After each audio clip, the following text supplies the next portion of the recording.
Heureuse de vous retrouver sur Medi 1. Bienvenue dans ce nouveau numéro de Talk Afrique. Après avoir travaillé dur pendant de longues années, il est nécessaire pour des fonctionnaires de l'État et des salariés du secteur privé de prendre la retraite. En Afrique, la retraite justement susciterait des incertitudes et beaucoup d'angoisse chez certains ayant droit. Cependant, le continent comptera environ 200 millions d'habitants de plus de 60 ans en 2050, soit 5 fois plus de retraités potentiels qu'aujourd'hui, et le système par répartition serait en difficulté, surtout en Afrique subsaharienne. Dans quelques pays en Afrique, certaines dispositions sont prises pour régulariser le système de rémunération des pensions de retraite. C'est ce que nous allons développer dans ce nouveau numéro de Talk Afrique avec nos invités déjà sur ce plateau. Pour en parler, nous sommes avec Monsieur Papa Cher Seck, directeur du recouvrement à l'IPRES, institution de prévoyance retraite du Sénégal. Et vous êtes également juriste de formation. Merci d'être avec nous. Merci beaucoup et bonjour à tout le monde. En face de vous, vous avez Monsieur Diaga Ndiaye. Vous êtes inspecteur du travail. Merci également à vous d'être là. Merci madame. En Afrique du Sud et dans quelques autres États d'Afrique australe, tous les citoyens de 60 ans ont droit à une retraite minimale, et ce, même en l'absence de cotisation. Est-ce le cas en Afrique subsaharienne? Non, pas forcément le cas. Il faudra distinguer deux types de systèmes de retraite. Les systèmes d'inspiration bismarckiens, qui sont en général les systèmes de l'Afrique de l'Ouest, où la pension est liée à une cotisation au préalable. Et les systèmes de type beveridgien, qui sont souvent d'inspiration anglo-saxonne, où la pension n'est pas forcément liée à une cotisation, mais ce n'est pas de façon absolue. En Angleterre, la pension de retraite suppose une cotisation. Dans d'autres pays comme la Finlande, le Danemark, il n'y a pas cette cotisation. La pension est financée par le recours à l'impôt. Dans ces types de pays de type beveridgien, c'est un minimum forfaitaire qui est donné. Donc la pension est attribuée sur la base de la résidence. Si vous résidez dans ces pays-là et arrivez à un certain âge de la retraite, l'âge de la retraite du pays concerné, vous avez droit à une pension qui est un minimum forfaitaire qui répond aux besoins de la personne. Ce qui est différent des pays de type bismarckien dont les régimes, la plupart des régimes de l'Afrique francophone sont des régimes de retraite ou bien de sécurité sociale ou bien de protection sociale de type bismarckien, où ce sont des régimes professionnels qui concernent en général les travailleurs salariés, donc pour lesquels la cotisation, le droit à la pension est lié à une cotisation préalable. Et donc, en ce moment-là, ça concerne les fonctionnaires de l'État également, les travailleurs qui sont dans le secteur privé. Oui. Et en Afrique subsaharienne, justement, c'est ce régime-là. Il faudrait cotiser. Quand on ne cotise pas, on n'a pas droit à la retraite, si j'ai bien compris. Non seulement il faudrait cotiser, mais il faudrait cotiser pendant une certaine période. D'accord. C'est ce qu'on appelle la période de référence de cotisation. Donc, si vous cotisez pendant cette période-là, vous avez droit à une pension de retraite. Monsieur, c'est que la plupart des pays africains comme le Congo, les citoyens âgés de 60 ans, on va dire moins, parce que certains pays, ils ont du mal un peu, certains citoyens ont du mal à accéder à la fonction publique à un âge avancé, on va dire entre 40 et 45. Et quand ils accèdent à la fonction publique, ils demandent un peu qu'il reste encore jusqu'à 65 ans. Et quel est l'âge légal aujourd'hui pour justement aller à la retraite? Dans nos pays et dans l'écrasante majorité des pays de la sous-région, l'âge est fixé à autour de 60 ans. Maintenant, il y a des dispositions particulières applicables à certaines catégories de travailleurs. Au Sénégal, on a fait par exemple une réforme pour permettre aux professeurs d'université, permettre aux médecins qui poursuivent des études longues et poussées de pouvoir se constituer suffisamment de droits pour leur retraite, et eux, ils partent à 65 ans. Donc, l'âge de la retraite est fixé par rapport à un certain nombre d'éléments. Par rapport au marché du travail, par rapport aux besoins de couverture du pays, mais par rapport aussi à la santé financière des régimes de retraite. Si par exemple un régime de retraite a des problèmes, l'un des leviers sur lesquels on peut agir pour différer les difficultés, c'est le report de l'âge de liquidation de la pension. Donc c'est un élément qu'on appelle un élément de gestion qui est manipulé par les États et par les organismes en cas de besoin. D'accord, donc ça dépend des pays aussi. Tout à fait. Vous dites. Tout à fait. Alors avec vous, Monsieur Ndiaye, que pensez-vous de la réforme depuis 2017 du système de retraite avec l'instauration minimale de la mise en place d'un régime complémentaire pour les fonctionnaires civils et militaires? C'est une avancée à saluer qui vise vraiment à compléter, à renforcer la pension des agents fonctionnaires. Parce qu'initialement, le régime des fonctionnaires n'avait qu'un seul pilier. Ça veut dire que c'était un régime de base. Maintenant, après la conférence sociale de 2017, sur la faute de route, il était recommandé la création d'un régime complémentaire. Et ici, la nouveauté, c'est un régime complémentaire général. Ce qui est différent peut-être du régime de l'IPRES où le régime complémentaire ne concerne que les cadres. Ici, c'est un régime complémentaire général. Maintenant, moi, l'observation que je voudrais faire, c'est que c'est un régime à points, parce que le régime de base, c'est un régime à pourcentage, alors que le régime complémentaire, c'est un régime à points, et qui est calqué quand même sur le régime de l'IPRES.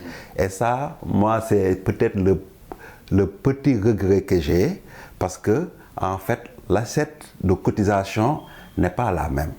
On aurait pu peut-être avec le régime des fonctionnaires essayer d'intégrer le régime indemnitaire. Parce que ici, dans le régime des fonctionnaires, c'est ce qu'on appelle les éléments sur lesquels on calcule la pension sont très restrictifs. Pour le cas du Sénégal. Pour le cas du Sénégal. Oui. Maintenant, ça aurait été l'occasion peut-être de réfléchir sur la possibilité d'élargir peut-être l'assiette de calcul pour conforter la pension. Parce que le but de cette pension, c'est de compléter la pension de base. Et, in fine, peut-être, parce qu'en Afrique, en général, les pensions sont d'une certaine modicité. Donc, l'objectif, c'était de renforcer le niveau des pensions. Est-ce que cet objectif a été atteint? Peut-être l'avenir nous le dira. Alors, le président Macky Sall, lors de la troisième conférence sociale sur la protection en novembre dernier, a demandé au président du conseil d'administration de l'IPRES et l'ensemble des administrateurs d'étudier la faisabilité de l'augmentation de 10% supplémentaire sur les pensions. Alors, chose promise, chose due. Est-ce qu'aujourd'hui, on peut dire que c'est un grand pas ou beaucoup de choses restent à faire? Chose faite d'ailleurs. Chose faite parce qu'à l'époque, j'étais directeur des prestations. J'ai eu l'avantage d'avoir mis en œuvre la recommandation et la délibération du conseil d'administration. Donc, la mesure a été prise au mois d'avril avec un effet rétroactif au 1er janvier de 2022 et tous les retraités ont reçu le rappel sur les 10% d'augmentation. Mais est-ce que c'est suffisant, Monsieur Ndiaye? Je ne sais pas si vous allez dire oui ou non.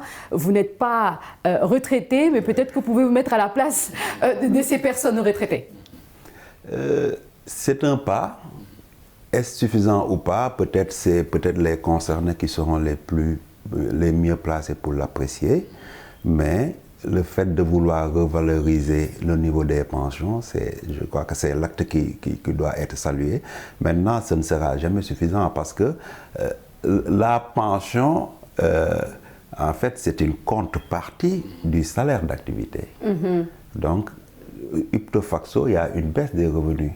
Lorsque vous quittez votre situation de salarié et que vous partez à la retraite. Maintenant, ça peut permettre de réduire l'écart entre le salaire d'activité et le niveau de la pension, ce qu'on appelle le taux de remplacement. Les taux de remplacement sont assez faibles. Donc ça va dans le sens du renforcement du taux de remplacement. Alors on demande 10%, c'est vrai, mais est-ce que ça ne veut pas dire quelque part aussi avoir une retraite décente, c'est quelque part aussi augmenter les cotisations pour ceux qui travaillent encore? Oui, en fait, il y a peut-être plusieurs paramètres sur lesquels il faut jouer pour augmenter le niveau des pensions. augmenter de 10% maintenant, parce que la retraite, c'est assez sensible. Si vous augmentez également, il faut penser aux sources de financement. Ça peut être l'augmentation des cotisations, ça peut être l'augmentation des droits. Donc, c'est plusieurs leviers qu'il faut manipuler pour arriver, et ce n'est pas quelque chose peut-être qui peut prendre peut-être plusieurs années. Alors, Monsieur Seck, toujours pour le cas du Sénégal, ceux qui vont à la retraite sont ceux qui sont déclarés à l'IPRES ou bien au Fonds national de retraite pour les agents de la fonction publique. Vous êtes directeur du recouvrement à l'IPRES. Et à quoi un agent, justement, que ce soit celui du secteur de l'État ou encore celui qui est dans le secteur privé, peut s'attendre en cas de licenciement, sachant que ce dernier a cotisé pendant une longue période? D'accord. Avant de répondre à cette question, me permet de rebondir un peu sur les revalorisations de pension. Il faut dire que la dernière mesure de revalorisation qui a été prise à hauteur de 10% vient s'articuler à d'autres revalorisations précédentes. Entre 2012 et maintenant, les pensions ont évolué de 50% au Sénégal sur la base de ces mesures de revalorisation prises par les conseils d'administration. Ça veut dire simplement que quelqu'un qui avait 200 000 de pension en 2012 perçoit aujourd'hui 300 000 francs à cause de ces revalorisations. Et c'est extrêmement important comme effort. Pour le régime de RIPRES, le régime qui s'applique au travail régi par le Code du travail et le Code de la marine marchande, le licenciement n'entraîne pas une perte de droit. Donc, lorsque vous êtes licencié, le droit il est acquis et jusqu'à l'âge de la retraite, vous pouvez demander la liquidation de vos droits qui seront calculés sur la base de la période d'affiliation et des cotisations qui sont versées. La deuxième chose, c'est que le travailleur licencié qui retrouve une activité économique qui lui permet de cotiser, peut faire ce qu'on appelle un maintien d'affiliation. Il va venir nous voir, il va nous dire que je souhaiterais maintenir mon affiliation, à charge pour lui de payer l'intégralité de la cotisation, donc la part salariée et la part patronale. Au niveau de la fonction publique, c'est un peu différent, parce que lorsqu'on est radié sur la base d'une faute et d'un licenciement, il y a une perte de droit. Et ça, c'est un problème. Parce que le droit préalablement constitué ne devrait pas être affecté par une mesure administrative. Parce que c'est l'argent du salarié qui lui a permis d'acquérir le droit. Est-ce que par une simple faute, on peut mettre une gomme sur ce qui a été fait comme effort contributif? C'est une question que je me pose. Mais pour les raisons d'équité et de justice, moi je pense que le licenciement ne devait pas impacter les droits des agents. Est-ce que ces agents-là aussi ont des informations? Parce qu'on peut travailler pendant 5 ans, 10 ans, 20 ans, on vous licencie, mais vous n'avez pas assez d'informations que vous avez cotisé et vous quittez soit le pays et vous perdez tout. Monsieur Ndiaye. Oui, il faut dire que pour les fonctionnaires, il faudra travailler 15 ans pour avoir droit à la pension professionnelle. Maintenant, si vous êtes dans la fonction publique, on parle de radiation. Le licenciement, ça renvoie à une autre notion. Si vous êtes radié, il y a deux possibilités de radiation. La radiation avec maintien des droits à pension ou la radiation avec suspension des droits à pension. Maintenant, la suspension peut être limitée dans le temps parce que comme vous pouvez être dessus, parce qu'il y a la suspension, il y a la déchéance. La déchéance, c'est vraiment, vous êtes dessus, mais ça, c'est pour des cas lorsque vous faites des délits contre le sceau de l'État. Donc, il y a des situations qui sont... Mais généralement, si les gens sont radiés, c'est souvent avec maintien des droits à pension. Ça veut dire qu'on vous radie, mais vous ne perdez pas vos droits en pension. Maintenant, c'est pas... Si vous êtes radié, il faudra attendre d'avoir l'âge d'admission à la retraite, d'atteindre vos 60 ans pour pouvoir prétendre à une pension si vous êtes dans le régime de la fonction publique. Maintenant, vous pouvez bénéficier de la pension de manière immédiate si vous êtes radié pour suppression d'emploi. Pour suppression d'emploi ou bien pour invalidité. Dans ce cas-là, la jouissance de la pension n'est pas différée. Maintenant, en cas de radiation pour une cause de droit commun, il y a un différement de la jouissance de la pension jusqu'à l'âge de 60 ans. Alors, Monsieur Cher, il y a quand même beaucoup de complaintes de la part des personnes retraitées au Sénégal. Elles ne reçoivent pas à temps leur pension. Qu'est-ce qui justifie cela? Je pense qu'il faut relativiser un peu ce point parce que De 2015 à 2018, les régimes sénégalais de retraite a pu respecter les ratios de l'IPRES en matière de délai de traitement des dossiers. Maintenant, l'IPRES vient avec la Caisse de sécurité sociale de déployer un nouveau système d'information. C'est un système d'information mutualisé qui doit nous permettre, nous Sénégalais, de nous porter sur les standards en matière internationale sur les systèmes d'information. D'ailleurs, ce projet de l'IPRES vient d'être consacré au Maroc comme étant le meilleur projet informatique de l'Afrique récemment. Donc, le déploiement d'une nouvelle solution informatique nécessite une période de stabilisation. Et justement, cette période de stabilisation est à l'image de ce qui se passe présentement en France, où ils sont en train de stabiliser leurs solutions, impact sur les délais de traitement. Et en France, par exemple, les délais de traitement ont été multipliés par 3 à cause de cette stabilisation. Nous sommes dans la même phase, nous l'avons déployé en juin 2021. La solution tourne assez correctement, mais une stabilisation, elle est continue. Et à terme, l'objectif visé, c'est de payer les pensions à jour de retraite plus un jour. Donc, vous partez le 31 décembre. Vous parlez à terme, quand exactement est-ce qu'on peut... Donc, notre objectif, c'est 2023. Parce qu'on aura terminé la stabilisation. Parce que, vous savez, quand on met beaucoup d'argent dans un système d'information, c'est pour avoir des gains. Des gains en termes de lutte contre l'évasion sociale, ce qui est extrêmement important.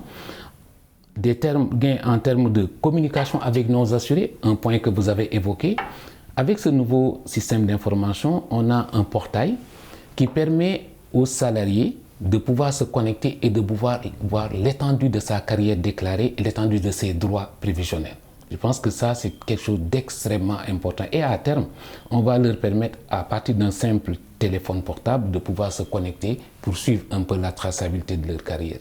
La deuxième chose, c'est qu'on a dématérialisé les procédures de déclaration des entreprises. Aujourd'hui, les entreprises au Sénégal n'ont plus besoin de faire 2 fois les déclarations au niveau de la caisse de l'IPRES et de la caisse de sécurité sociale.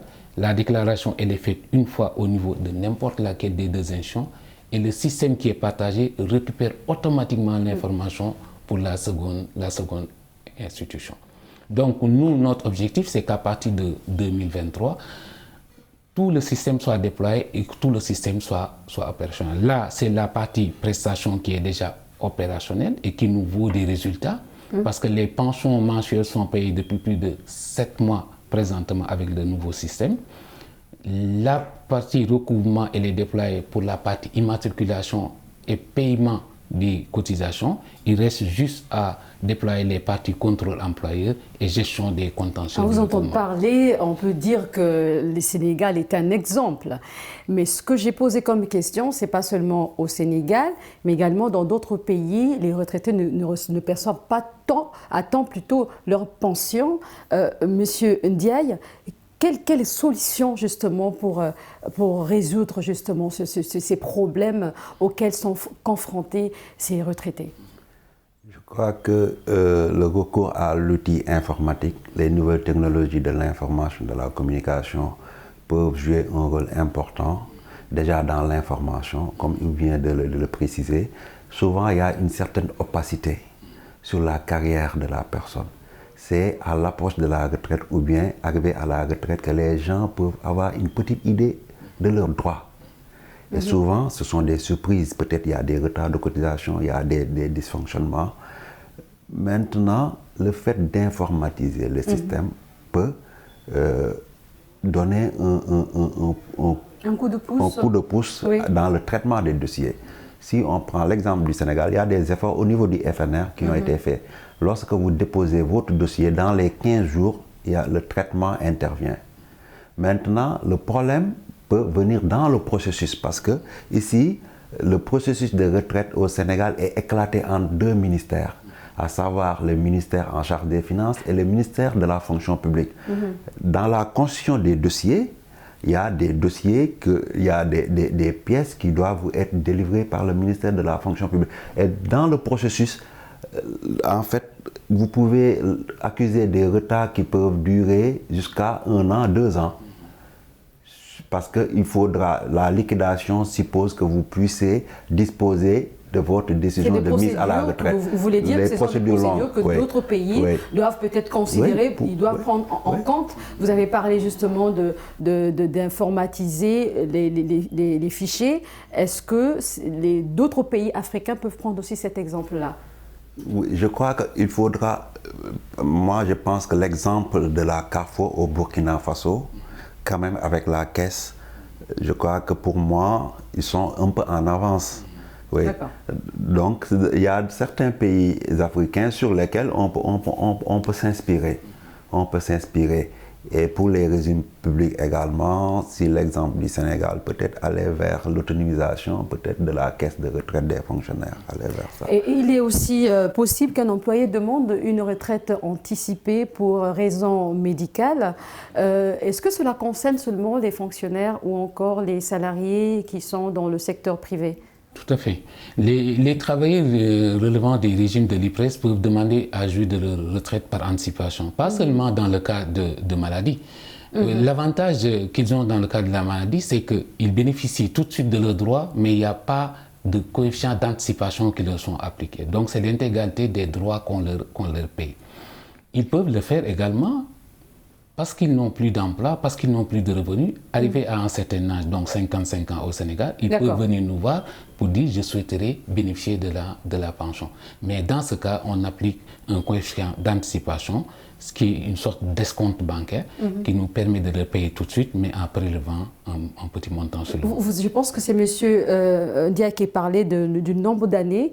Je prends un exemple, un employé qui accède à la fonction publique à l'âge de 40 ans. Est-ce que lui également, il peut demander une retraite anticipée à 55 ans? Dès lors que la période de référence dont il a parlé, qu'on appelle délai de stage au niveau des régimes de retraite est rempli, vous pouvez anticiper. Au niveau de l'IPRES, ce n'est pas 15 ans, c'est 10 ans. Pour les travailleurs régis par le Code de travail et le Code de la management, c'est pour les fonctionnaires qu'on a mis un délai de stage de 15 ans. Mais au niveau du secteur privé, c'est 10 ans. Et à partir de 10 ans, vous pouvez demander à jouir par anticipation de vos droits. Mais on applique quand même un coefficient d'anticipation. Une autre exception, lorsqu'on a fait le relèvement de l'âge de 55 à 60, on a pensé aux gens qui avaient travaillé dans les entreprises qui avaient été liquidées. Pour ces gens, on leur a dit, vous, à partir de 55 ans, vous pouvez demander quand même à jouir de vos droits et on n'applique pas de coefficient d'anticipation sur ce qu'on va vous payer. D'accord. Alors, il est difficile quand même dans certains pays africains de revoir le système de rémunération des pensions de retraite. Monsieur Ndiaye, aujourd'hui, quelle est la part de responsabilité de nos dirigeants pour y remédier? Pour moi, déjà, ils doivent avoir la mesure de l'importance de la question de la retraite. Est-ce que nos dirigeants connaissent la problématique que posent les systèmes de retraite? Parce qu'avant, peut-être partir à la retraite en Afrique posait moins de problèmes. Parce que souvent, au niveau de la famille, il y avait des relais, il y a l'enfant qui travaillait, la vie n'était pas si dure. Mais maintenant, ça pose des problèmes. Aller à la retraite est synonyme de basculement dans la pauvreté. Maintenant, pour prendre ces mesures, ce sont des mesures politiques qu'il faut prendre. Et ces mesures politiques, ce sont les dirigeants. Mais encore faudrait-il qu'ils aperçoivent vraiment les enjeux qui s'attachent à cette problématique de la retraite pour au moins booster le système. Parce qu'on a des systèmes qui n'ont pas beaucoup évolué. D'accord. J'aimerais bien qu'on parle de la République démocratique du Congo. 4000 fonctionnaires ont été mis à la retraite. D'ici 5 ans, 300 000 fonctionnaires vont partir à la retraite. Les portes reviendront aux jeunes. En fait, l'objectif, c'est justement permettre à ces jeunes de reprendre les postes. Que pensez-vous de cette stratégie? Je pense que l'erreur également, c'est de voir qu'il y aura un effet levier immédiat. Ce n'est pas parce qu'on libère des postes qu'on va pour autant les pourvoir. Ça, il faudrait des compétences, vous voulez dire. Il faut des compétences. Oui. Dans un régime public, c'est des choix politiques. Ce qu'on constate par exemple au Sénégal, c'est que l'État recrute de moins en moins de fonctionnaires et de plus en plus d'agents non fonctionnaires. Donc ça, c'est une deuxième chose. La troisième chose, c'est que dans le privé, le régime de retraite, il est très sensible à l'environnement macroéconomique parce que c'est l'économie réelle qui crée la richesse crée les emplois et les emplois financent le système de sécurité sociale. Donc des efforts sont faits en Afrique, contrairement à ce que beaucoup pensent, parce qu'on a des organismes d'intégration qui veillent à faire une certaine coordination au niveau de nos systèmes de sécurité sociale. Désolé de vous interrompre, mais il est temps aussi de laisser quand même la place aussi à ces jeunes. Lorsque un fonctionnaire atteint l'âge légal, c'est bien qu'il parte quand même pour laisser la place à ce jeune-là. Il nous reste juste quelques secondes, malheureusement. En fait, c'est qu'il y a aussi des situations qui sortent de la normalité. Parce qu'en principe, un âge de départ à la retraite, quand il est fixé pour être respecté. Mais j'ai vu que dans la presse, dans certains pays, il y a des gens qui continuent à travailler jusqu'à 75 ans. Et ça pose des problèmes de renouvellement, mais également d'efficacité. Parce qu'à un certain âge, on perd ses moyens et forcément, ça déteint sur les résultats. Donc, faire la place aux jeunes, mais faire en sorte aussi que les anciens puissent les accompagner. C'est bien cela, parce que la compétence est très importante. Merci beaucoup. Malheureusement, nous sommes arrivés à la fin de cette émission. Monsieur Papacher Seck, vous êtes directeur du recouvrement à l'IPRES. Vous êtes également juriste de formation. C'est un plaisir de vous recevoir sur ce plateau. Merci beaucoup. Le plaisir est partagé. Et monsieur Diaga Ndiaye, vous êtes inspecteur du travail. Merci également à vous. Merci, c'est nous. C'est la fin de cette émission, vous l'avez compris. On se retrouve très bientôt sur Midi et Midi 1. Et prenez soin de vous.